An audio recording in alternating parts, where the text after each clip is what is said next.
Saturday, సండేను గూడా ఎవరితో contact అవ్వను. అన్న రోజు వివరాలు ఉన్ సండే అయినా ఇచ్చేది.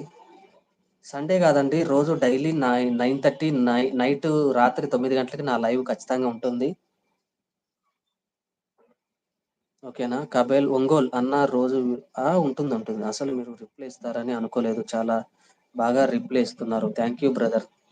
రిప్లై ఇవ్వకపోతే ఎలాగండి? ఇప్పుడు ఒక పర్సన్ మన వీడియోకి కామెంట్ చేసి, మన వీడియోని లైక్ చేసిండ్రో లేదో నాకు తెలీదు గానీ, నా వీడియోకి వచ్చి కామెంట్ చేస్తున్నారు అంటే, అది బ్యాడ్ కామెంట్ అయినా, గుడ్ కామెంట్ అయినా, నేను బ్యాడ్ కామెంట్‌కి థ్యాంక్ యూ చెప్తున్నాను. గుడ్ కామెంట్‌కు థ్యాంక్ యూ చెప్తున్నాను. అది నా రెస్పాన్సిబుల్. నా గ్రాటిట్యూడ్ అండి. అది నాకు ఉన్న కృతజ్ఞతా భావం అనేది నాకుంది గాబట్టి, నేను ప్రతి కామెంట్‌కి నేను రెస్పాండ్ అవుతా. ప్రతి కామెంట్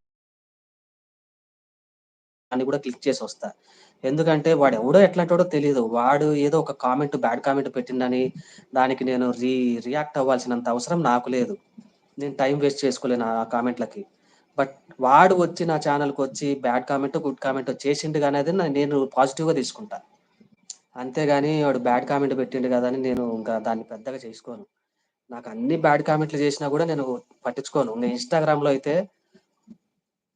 నా ఫ్యామిలీతో సహా తిట్టిన వాళ్ళు చాలా మందున్నారు. మగవాళ్ళు, ఆడవాళ్ళు గూడా ఉన్నారు. నా నా ఫేస్ నచ్చలేదని, నువ్వు నల్లగా ఉన్నావని, ఆడవాళ్ళు చాలా మంది నీ ఫేస్ చూసుకో ఎలాగున్నావని గూడా నాకు ఆడవాళ్ళే కామెంట్ జేసిండ్రు.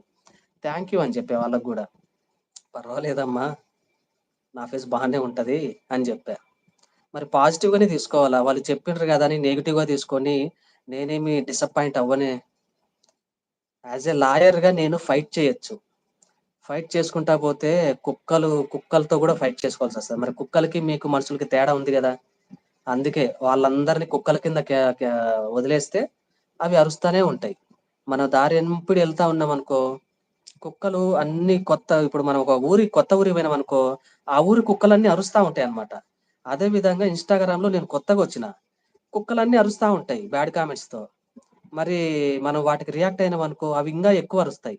అందుకే మనం వీడియోలు చేసుకుంటా ఎళ్ళిపోతూ ఉన్నామనుకో, అరిసిన కుక్కలు అరిసి, అరిసి, అరిసి నోరు నొప్పిబుట్టి వాళ్ళు గూడా లైట్ తీసుకుంటారు. నేను చెప్పే మాటలు కొన్ని వేరే వేరుగా డిఫరెంట్‌గా ఉండొచ్చేమో గానీ, థిస్ ఈజ్ రియాలిటీ.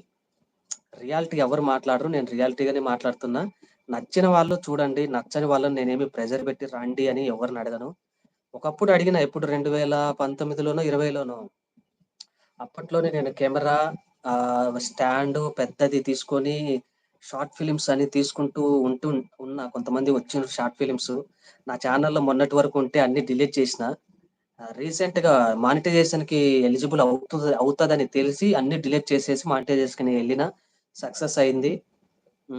నాకు షార్ట్ ఫిల్మ్స్, మూవీస్‌లలో డైరెక్షన్ చేయడం అనేది నాకు బాగా ఇష్టము.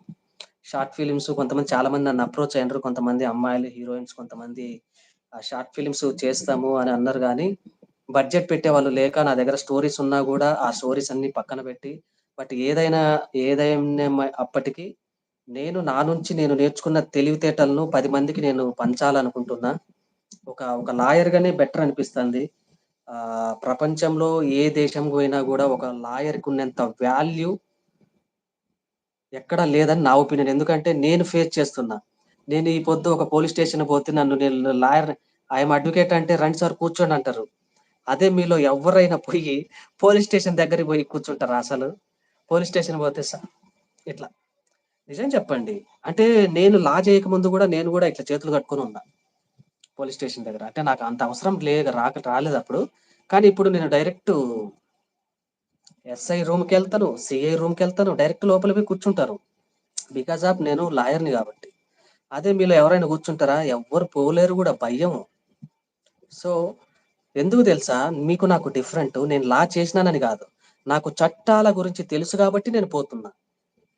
నాకు చట్టం గురించి తెలుసని వానికి తెలుసు గాబట్టి వాడు గూడా రండి సార్ కూర్చోండని పలకరిస్తారు. ఎవరైనా పోలీస్ వ్యక్తులు గావచ్చు, ఒక కలెక్టర్ ఆఫీస్ గావచ్చు, ఎక్కడికైనా ఎళ్ళండి. డీఐజీ, ఎస్పీ ఏ ఎళ్ళండి. గవర్నమెంట్ ఆఫీస్ ఎనీ ఆఫీస్ ఎళ్ళండి. ఎంతెందుకు ఒక సబ్ రిజిస్టర్ ఆఫీస్ దగ్గరికెళ్తే నేను మా బ్యాంక్ మేనేజరు. మా మేనేజర్‌ని బయట కూర్చోమన్నాడు. నన్ను లోపల కూర్చోబెట్టిండు. ఎందుకు? నేను లాయర్‌ని గాబట్టి నన్ను లోపల కూర్చోబెట్టిండు. మా మేనేజర్‌ని బయట కూర్చోబెట్టిండు.